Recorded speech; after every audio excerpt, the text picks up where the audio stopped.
The knock came from inside the cabin. Not the door. Not the walls. Inside. I was standing alone in the kitchen, watching snow erase the forest beyond the window, when the sound echoed again.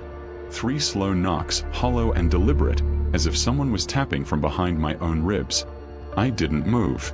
The kettle screamed. I let it. The cabin was old. Too old. Built before electricity, before roads, before people stopped believing that winter itself could think. The kind of place where silence pressed down on you until your thoughts felt loud enough to be heard by something else. The knocking returned. Closer this time. I whispered, "Hello." My voice died halfway through the word. The knocking stopped. The silence grew teeth. Then I heard it. Soft scraping, like fingernails dragged gently across wood. It traveled slowly along the walls, circling the room, testing it. Testing me. I backed away, my heel catching on the rug. Something breathed. Not deep. Not loud. Right behind my ear. "Don't turn around." The voice was mine. That was when the lights went out. And outside, buried beneath falling snow, the footprints leading to the cabin began to rearrange themselves. I told myself the cabin was empty. That was the only way to step fully inside and shut the door behind me without my hand shaking. The lock slid into place with a dull metallic click that echoed longer than it should have, as if the sound had nowhere to escape. The silence returned immediately. Not peaceful silence. Expectant silence. The kind that waits for you to acknowledge it. I stood there for a moment, coat still on, breath fogging the air, listening for anything. Wind through the walls, branches scraping the roof, the normal noises that prove a place is alive in harmless ways. There were none. The cabin felt insulated from the world, wrapped tightly in snow and something heavier. I set my bag down slowly. The floorboards didn't creak. That bothered me more than noise would have. The interior was smaller than I remembered from the listing photos. One main room, a narrow hallway, a bedroom at the end. A stone fireplace sat cold and dark, its ashes neatly swept, as if someone had cleaned it and then left in a hurry. Or never left at all. I moved toward the window. Outside, the forest stood frozen, trees packed so tightly together they looked stitched into the landscape. Snow fell straight down. No wind, no sway, each flake drifting with unsettling precision. My tire tracks were already fading, swallowed by white. I was alone. That was the point. Christmas Eve had a way of amplifying absence. Every year, the same routine. Messages I didn't receive, calls I didn't make, memories that showed up uninvited. This year, I decided not to endure it. No lights. No music. No reminders. Just a cabin buried deep enough in snow that even time would struggle to find me. The owner's hesitation replayed in my mind. People don't usually stay there this time of year. I shrugged it off and unpacked quickly, moving with purpose to avoid thinking too much. Food on the counter. Flashlight near the bed. Phone, dead, plugged into the wall, though I already knew it wouldn't find a signal even if it charged. When I turned around, the chair by the window was facing me. I froze. I was certain it had been facing the glass before. I could picture it clearly. Its back to the room, positioned for someone who wanted to watch the snowfall. I stared at it for a long time. "Get a grip," I muttered. I grabbed the chair and turned it back toward the window. The legs scraped loudly against the floor, the sound sharp enough to make me wince. It felt wrong to disturb the quiet, like touching something sacred. That was when I noticed the notebook. It hadn't been there before. It rested on the small wooden table beside the chair, its cover worn and dark, edges curled from age or moisture. No title. No decoration.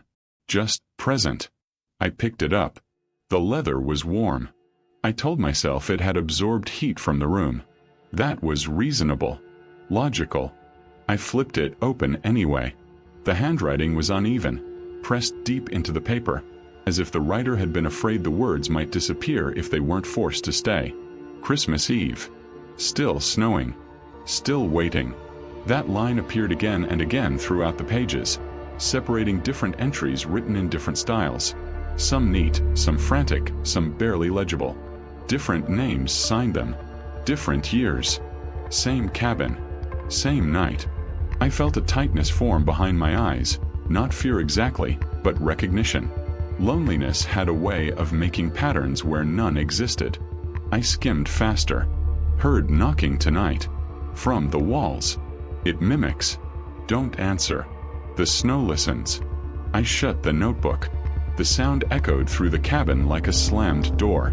From somewhere down the hallway, wood shifted. Just once. Slowly, carefully, I looked toward the bedroom. The hallway was dark, the shadows deep and unmoving, as if light itself hesitated to enter. Hello. I called. My voice sounded wrong, too loud, too thin. No answer. I waited, counted my breaths, listened for footsteps, for laughter, for anything that would confirm I wasn't imagining things. Nothing. I told myself the notebook was a prank, left behind by previous renters trying to scare the next one. People did strange things around Christmas. Loneliness turned into jokes, into stories. Still, I didn't put the notebook down. I carried it with me as I lit the fireplace, the flames catching reluctantly, throwing long, trembling shadows across the walls. They stretched and bent, reaching farther than they should have. I sat on the edge of the bed, notebook in my lap, staring at the closed bedroom door. That's when I heard it. A whisper. Not from the hallway. Not from the walls. From inside my own head. You shouldn't be here. I swallowed hard. I know, I whispered back. The whisper smiled. And somewhere in the cabin, very softly, something knocked, 3 times, from the inside of the walls. The lights flickered. Then went steady. And I knew, with a sinking certainty I couldn't explain, that whatever lived in this place had finally noticed me. And it was patient. The first night passed, or what I remembered of it. I never slept properly, though I pretended I did. The flames in the fireplace flickered against the walls like nervous shadows, and each time they danced, I imagined figures forming in the corners. Faces, perhaps human, perhaps something that only resembled what a human face should be. I forced myself not to look too long, not to focus. The notebook was heavy in my hands, its words pressing into my memory like they had been etched there. Morning didn't feel like morning. Snow had fallen in layers so thick that the cabin looked smaller, as though it had shrunk overnight. My footprints from yesterday were gone, replaced by others.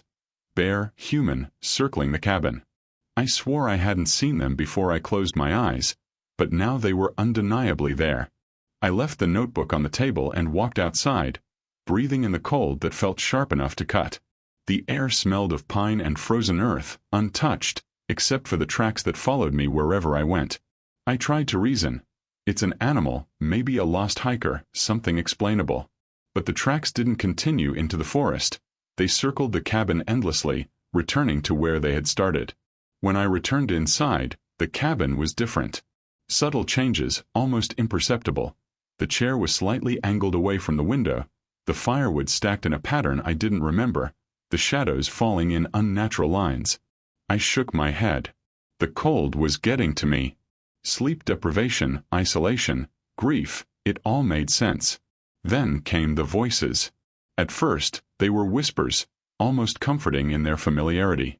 My mother calling my name, my ex laughing softly at something I no longer remembered, my childhood friend warning me against going outside. The notebook's warning echoed in my mind. It mimics.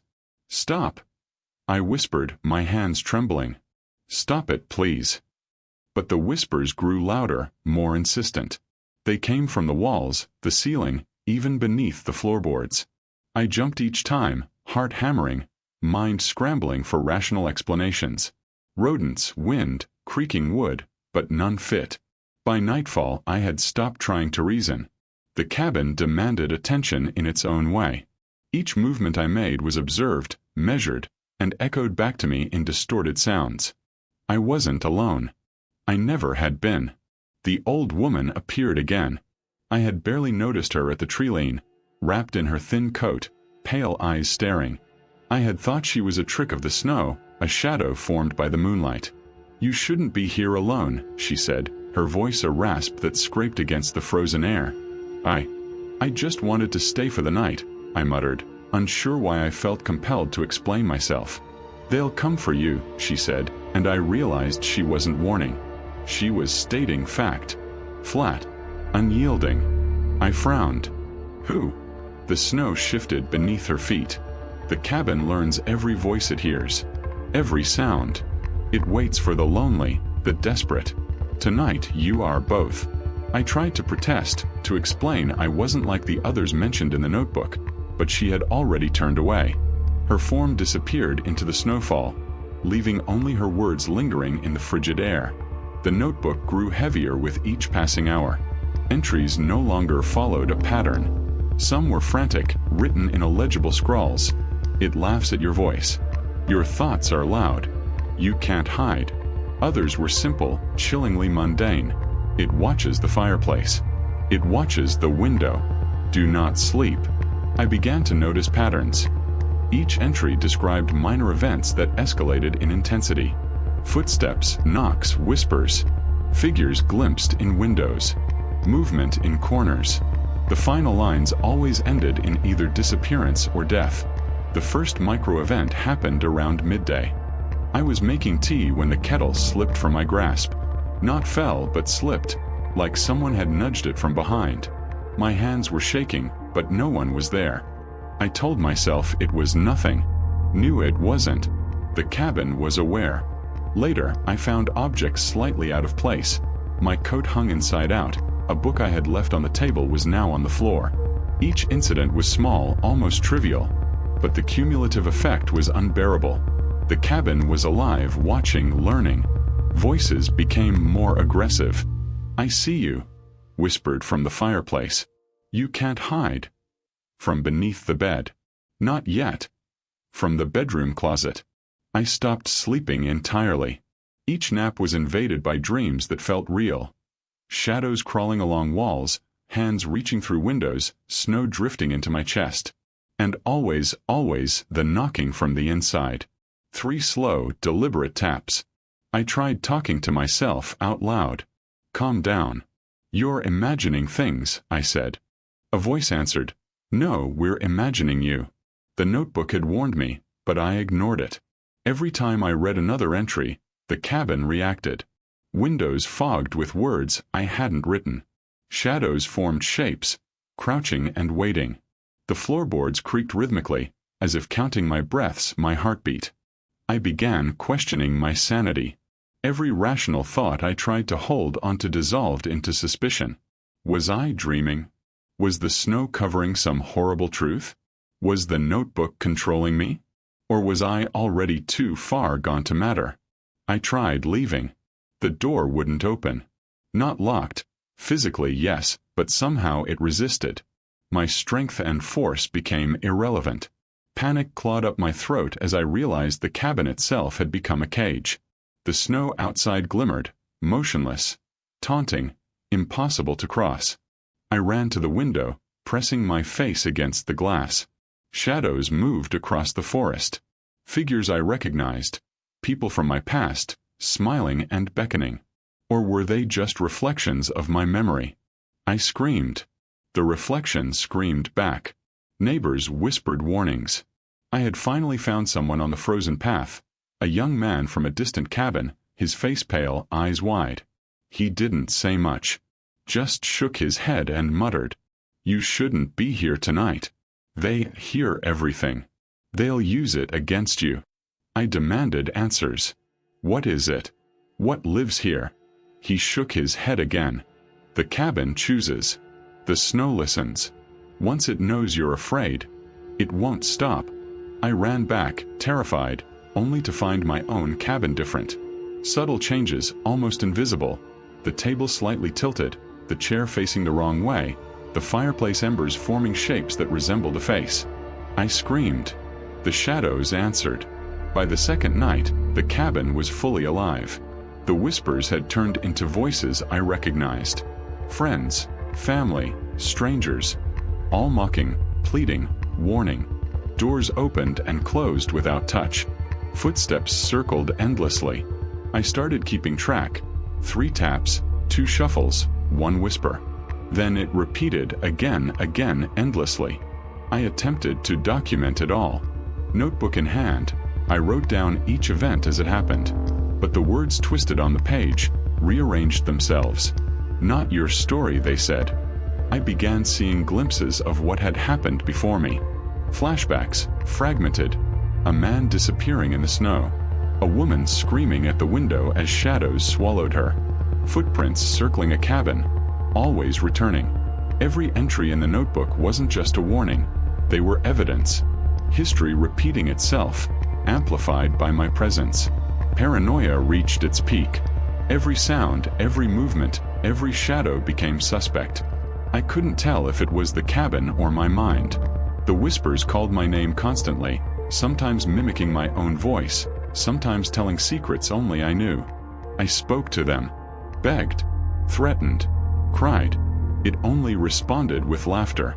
By the third night, the cabin had crossed a line. Windows glowed from the inside. Figures pressed against the glass, staring, smiling. Doors opened to rooms that weren't there before. Time itself seemed warped. Hours passing in minutes, minutes stretching into hours. I could not escape. Not sleep. Not the fire. Not the snow outside. The notebook became a guide, a curse, and a mirror. I could see the entries filling themselves as I wrote. Every new line described something I hadn't yet experienced, but would. I realized then the truth. The cabin didn't just observe. It learned. It prepared. It waited. And the longer I stayed, the more I became part of its story. Voices, knocks, shadows, whispers. Every micro-event confirmed the inevitability. I could not leave. I was never meant to. The notebook warned. It imitates. It waits. It remembers. And I knew deep down that Christmas Eve wasn't just a date. It was the hour of reckoning. The cabin was no longer a shelter. It was a predator. The snow outside had stopped, or so I thought. The forest was silent, unnervingly silent, the kind of silence that presses down on your chest until you forget how to breathe. But the cabin was alive. It breathed with me, moved with me, mirrored me. Every heartbeat, every shiver, every thought had a reflection somewhere in the walls. I could feel it before I saw it. The air thickened, temperature dropping, not evenly but in jagged patches, like someone pressed ice against my skin in one place while the fire roared behind me. My breath puffed in clouds that lingered longer than they should, and shadows twisted unnaturally, stretching along the walls, warping across the ceiling. The notebook lay open on the table. I hadn't touched it for hours, afraid that reading another entry would summon something I wasn't ready to face. But curiosity, or perhaps desperation, dragged me forward. The words were no longer my handwriting. They writhed and shifted. Tonight it knows you fully. Tonight it will try you. Do not resist. Resist. The word burned in my mind. I wanted to scream, to throw myself into the snow to escape. But I couldn't move. I realized then I hadn't truly moved in hours. Not physically. Not mentally. The cabin had me in its rhythm. And then it spoke. Not whispers, not mimicry. One clear, human-like voice. Mine. Don't fight. I spun around. The hallway was empty. Or so it seemed. I'm leaving, I stammered. No. Not tonight. The voice came from everywhere at once. Fireplace, ceiling, walls, floorboards. It vibrated through my chest. I backed away, tripping over the rug, hitting the wall. A door slammed shut somewhere in the cabin. I ran to the bedroom. Doors closed before I could reach them. Locked. I screamed, fists pounding on the wood. Footsteps answered. Mine. Or theirs. The cabin had learned my voice, my movements, my fears. Every time I thought I'd outpaced it, it mirrored me perfectly. Shadows condensed. The fireplace embers rose, forming figures. Distorted. Familiar. A friend from childhood, smiling hollowly. My mother, staring, lips moving silently. My ex, laughing. All of them twisted into grotesque parodies of warmth, beckoning me to come closer. I ran to the window. Snowflakes swirled in impossible patterns outside, forming shapes, eyes, open mouths. They floated, hovering, circling the cabin, almost alive. I turned back. The walls moved. Slowly, like they had been breathing all along, bending toward me, narrowing the space, compressing the air. My heartbeat became a drum, syncing with a knocking. 3 taps. 3 taps. Echoing from the floor, the walls, even the ceiling. I grabbed the notebook, desperate. The pages fluttered violently, writing themselves. Do not leave. Do not resist. Do not fight. We are everything you are. The cabin laughed. Or was it me? I screamed, voice cracking. What do you want from me? A pause. Silence that felt heavier than the snow outside. Then the voice. To remember. To stay. To become. I stumbled backward into the chair, heart hammering, tears freezing on my cheeks. The shadows extended, stretching across the floor, twisting like fingers reaching for my skin. I tried to flee, but the room was changing. The bed shifted. The table slid across the floor on its own. The walls warped. The door I had tried to open earlier was gone. I was trapped in a cabin that no longer obeyed physics, trapped in a time that warped like melted clocks. Snow poured through the ceiling in sheets, untouched by gravity, forming figures that lunged and recoiled. The temperature plummeted. Frost formed on my eyelashes. My teeth rattled. And still the voice whispered in my head. You are ours now. You cannot leave. I banged the notebook against the wall. The pages tore, but the words remained, etched into the air, swirling like smoke. I screamed again. No. No. Not me. Figures emerged from the shadows. One walked forward. It looked like me, exactly like me. Or maybe it was me. Its lips moved in perfect sync with my own thoughts. Stay. Stay. Stay. I tried to fight it, to run, to throw myself through the wall. But the cabin anticipated every move. Every instinct, every escape route, every breath. I was predictable. I was already part of the rhythm. The fireplace ignited, but the flames were black, choking and suffocating. Shapes moved inside, writhing, shifting, whispering words I couldn't decipher. They beckoned, taunted, laughed, cried. My own voice answered them. I could feel it coming out of my mouth without permission. I fell to my knees. The air became a vacuum. Snow twisted inside the cabin, forming the outline of a doorway, a mockery of freedom. I reached for it. Fingers brushed the cold air. It recoiled. I screamed. From the walls, whispers joined in chorus.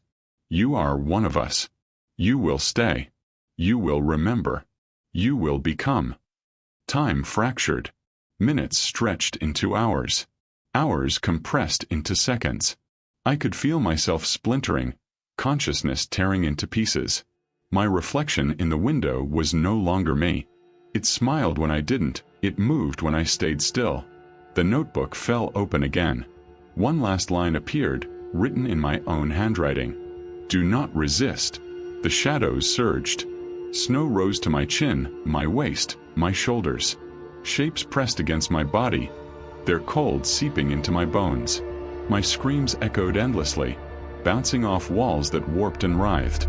I tried to hold onto reality, but reality had already left. Then silence. Absolute, suffocating silence.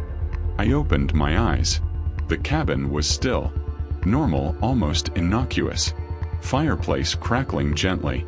The chair angled slightly toward the window. Snow falling peacefully outside. My notebook lay on the table. Blank.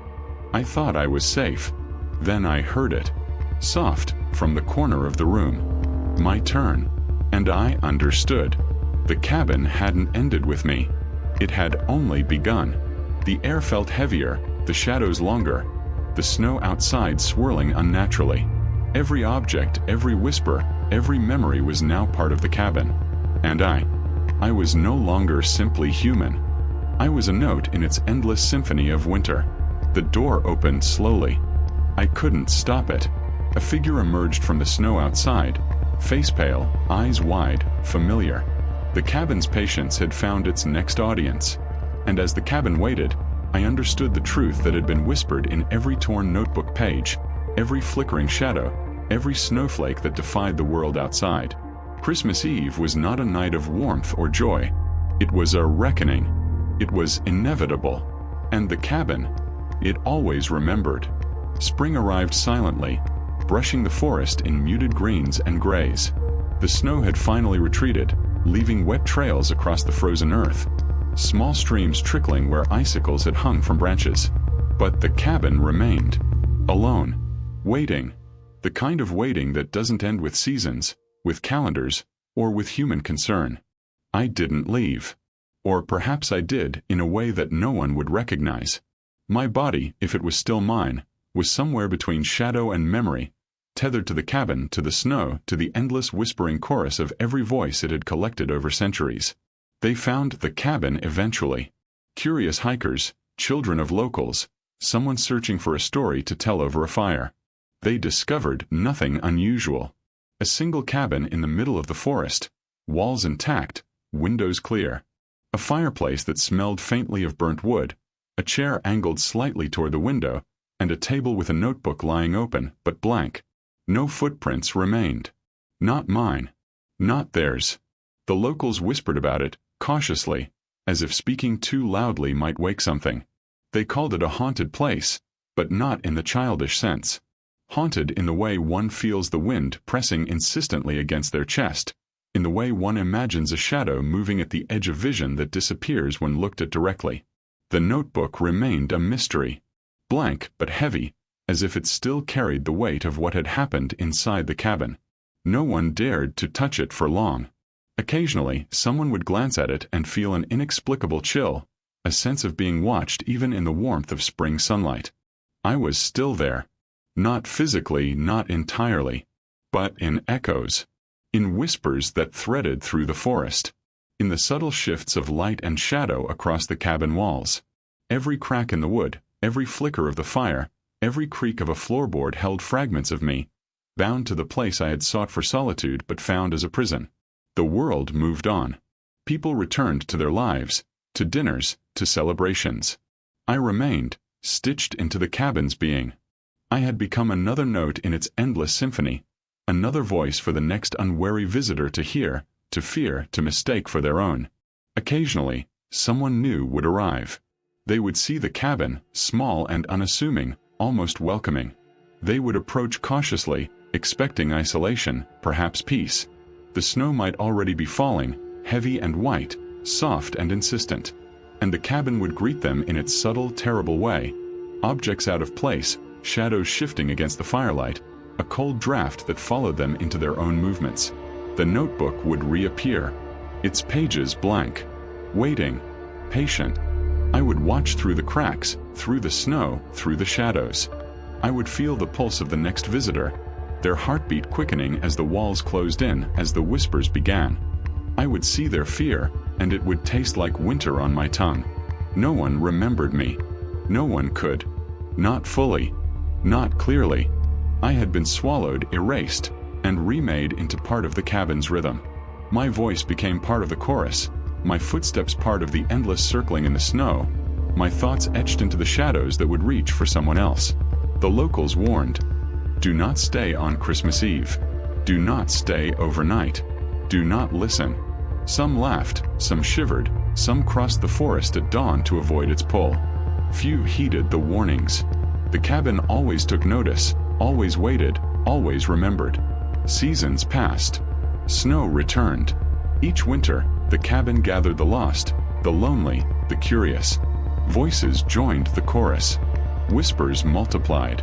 Shadows thickened. The notebook filled itself, erased itself, and waited again. And I remained. Not a ghost, not alive. Not even entirely me.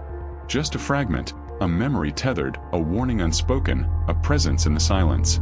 Sometimes I could glimpse my own reflection in the window. I would see a face pale, hollow, but smiling faintly, whispering, "Don't fight it. Don't resist. It waits for you." A new visitor arrived one night. A young woman seeking shelter from the storm, alone. She pushed the door open, snow falling behind her, boots wet and heavy. She glanced at the chair, the fireplace, the table, and saw the notebook. I felt her pulse, her curiosity. The cabin recognized it. I felt the walls shift, the shadows stretch, the air tighten. I whispered in her mind, in the same voice I had heard echoing inside me. "Welcome." And as she shivered, glancing around nervously, the snow outside began to swirl unnaturally. Footprints appeared in patterns that circled the cabin. Shadows deepened. The fire flickered, but not with warmth. The notebook trembled, its pages itching to be written. The cabin was alive, patient, hungry. I was part of it now, a guide, a fragment, a reminder. Every winter, every Christmas Eve it would remember. And it would take again. The world outside would never know. The snow would cover it all. The forest would appear silent, the cabin harmless, waiting innocuously for the next soul who thought they could find isolation, who thought they could escape the world, and instead walked straight into inevitability. And the notebook would remain. Blank. Waiting. Heavy. Patient. I felt it, myself, my voice, my fear, melding into its being. The cabin had won. I had lost. And yet, in some strange way, I was at peace. The loneliness I had sought had been replaced by eternity, by purpose. Not freedom, not life, not warmth, but belonging. Belonging to the cabin, to the snow, to the endless echoing chorus of voices it had collected over centuries. The young woman glanced up from the notebook, turning the pages. I whispered in her mind again, "Do not resist. It remembers you already." And somewhere, deep inside the cabin, I smiled. Outside, the wind carried the snow gently across the forest, soft as silk. No one would notice the footprints that formed in impossible patterns. No one would notice the shadows that moved against the moonlight. No one would notice the cabin, waiting, until it was time, and the cycle began again.